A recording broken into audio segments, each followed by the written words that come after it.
Jaipur forest Janasathi eco friendly ট্যুরিজমের তরফ থেকে আজ আমাদের গন্তব্য জয়পুর ফরেস্ট।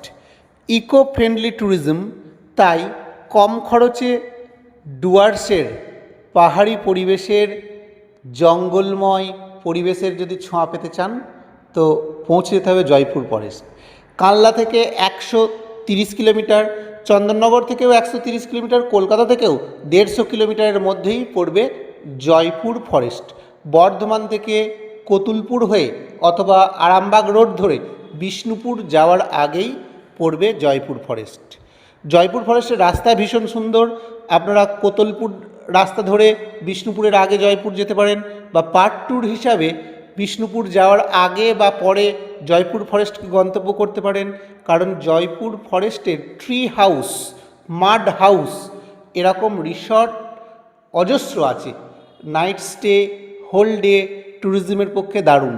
এখানে ট্রি হাউস আছে, রিমঝিম, বনলতা, বনফুল, অরণ্য রিসর্ট, জঙ্গলের ধারে ধারে অজস্র রিসর্ট। আর প্রত্যেকটা রিসর্টই 1,500 থেকে 2,000 থেকে 8,000 অবধি লাক্সারিয়াস থাকা, খাওয়া দাওয়া সমস্ত রকম গৃহ পরিবেশের মধ্যে পাবেন। আবার যদি বনলতাতে যান, টার্কি, এমু, বিভিন্ন রকমের মাটন তো আছেই, বিভিন্ন রকমের মাছ, সমস্ত রকমের ওদের হোমমেড প্রোডাক্ট থেকে আপনি খাবার পেতে পারেন। জয়পুর ফরেস্টের আকর্ষণ হচ্ছে ট্রি হাউস, মাড হাউস আর উডেন হাউস। এগুলো আপনারা একদিনের গ্রাম্য পরিবেশের ছোঁয়া পেতে অবশ্যই যেতে পারেন। আবার ডুয়ার্সের রাস্তা দিয়ে যাওয়ার মতো সেরকম রাস্তার ফাঁক দিয়ে আপনারা সন্ধে পর বা ভোরবেলা যদি ড্রাইভ করেন তাহলে তো অজস্র শেয়াল দেখতে পাবেন।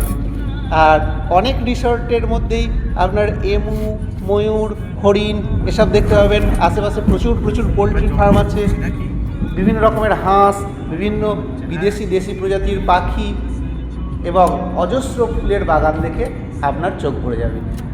আপনারা জঙ্গলের রাস্তা স্লো ড্রাইভ করে দারুণ এনজয় করতে পারেন। আশেপাশে প্রচুর রিসর্ট, ওখানে স্টে করে আপনারা ডে আউটিংস কাটাতে পারেন। ওকে, গুড বাই।